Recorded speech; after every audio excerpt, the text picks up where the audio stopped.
Hey everybody, Nate Lee here, and I've got a short and sweet one for you. It is how to finally be able to play the dreaded Bill Monroe G chord, A chord, B chord, etc. This thing is a major staple of the bluegrass mandolin style, to the point where your more traditional bluegrassers, their hands are actually stuck like this. So if you're like, hey, how's it going? They're going to be like, hi. They can't get their fingers away from that position.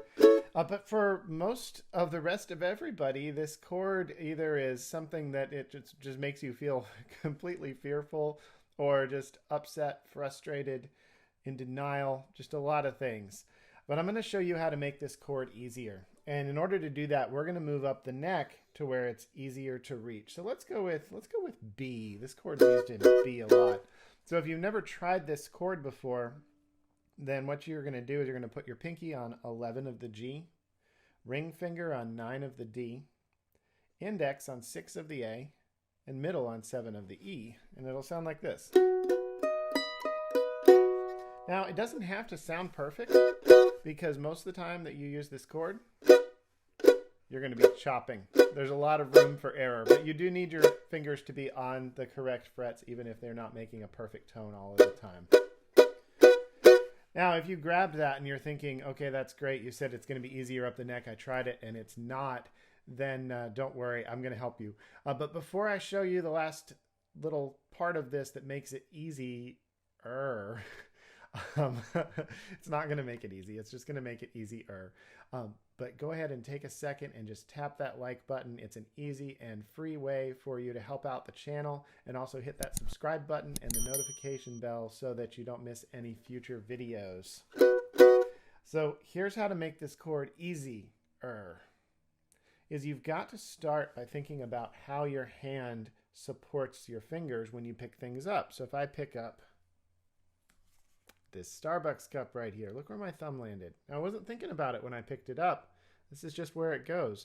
Your thumb is used to supporting the middle of your grip in most things that you do.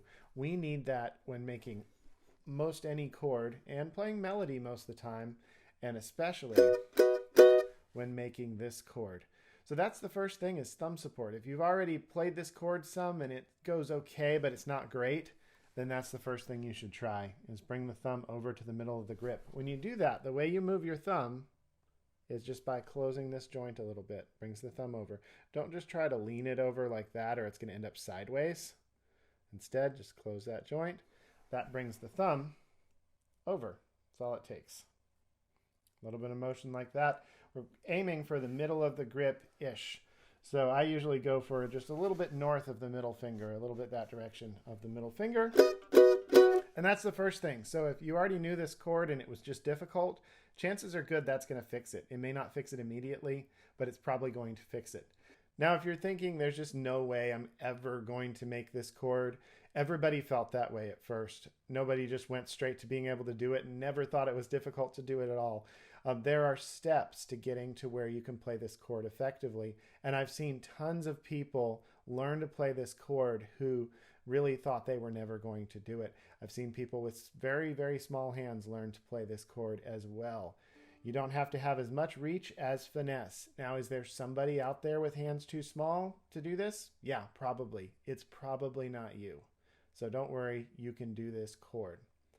So what we're going to do to be able to reach this chord is we're going to do the opposite of what most people do when reaching for a chord. Most people will put down the fingers down toward the nut on the lower end and then make the other fingers reach. So usually they put the index and middle in a place that's comfortable, and then they make the ring and pinky reach way out. The ring and pinky are already weak on their own. They don't need to be overextended trying to reach out in this flat position and hold down notes. It's not going to work. This is why this chord gives people trouble, and a lot of other chords, is this misunderstanding of technique. So what you need to do instead is, instead of making your ring and pinky reach out and leaving your index and middle in this nice, comfy, baby G looking position right here, instead, you need to do like what I mentioned at the beginning of the video. When I showed you the chord, I mentioned the G string first. Put that pinky down. Get it comfortable. Bring the thumb up to rally around it right here. Get that pinky comfortable. And then, without moving the pinky at all, put down the ring finger. Then, this is the hardest part of it, I think, is without moving these at all, you've got to put down the index finger. How do you do that? You do the old captain hook. You just make a little captain hook here like that. This gets you an extra inch of reach. Even for smaller hands, this is an extra inch of reach. This is one of the biggest parts of what's missing for most people who are learning to play this chord, is that the index finger is helping. The index finger is strong and the pinky is weak. Help the weak fingers. It's like if you saw me and an 8-year-old carrying a piano. Who are you going to help? I hope you're going to help the 8-year-old instead of helping me carry that piano. Your pinky is the 8-year-old. Your index finger is me. So don't favor the index finger to make this chord, because the pinky, it's not going to happen. You've made this chord possibly before and it didn't sound good. This is one of the main reasons why. And it's a simple fix. You just use the index finger to do the reaching. So once you've got those 3 down, pinky on 11, ring on 9, index on 6 of the A, middle now. This one is tough too. For me, my finger actually has to go back into this position a little bit. And that makes it a tough one, but your middle finger goes down on 7 of the E, and that makes the chord. Now, one last thing. If you are playing with pancake hand like this, your hand's flat like a pancake, this chord is going to be very hard to play, especially in B, because the heel here is going to be in your way. This chord is going to be very, very hard to play, because when you do this with your wrist, you're actually moving your fingers away from where they need to be. So here I'm in a good wrist position. Watch what happens when I bend that wrist. Well, now my fingers are over here. Now if I want to reach the chord, I have to extend them some more and get them in like that. And then there's going to be no strength on top of it. All right, so that's how you make this difficult chord a little bit easier. Let me know what you think down in the comments.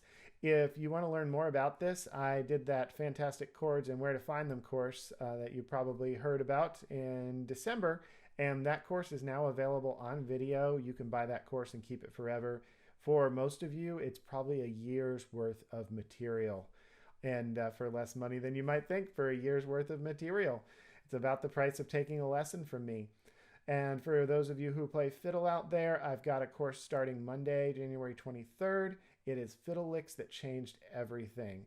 So click the link down below, check that out. I think you're going to love it. And if you are new to the channel, make sure to subscribe. Everybody click that like button. It's a great, easy, free way to help out the channel. And if you're watching on Facebook, follow this page, like this post, and share. All right, I'll see you all in the next video.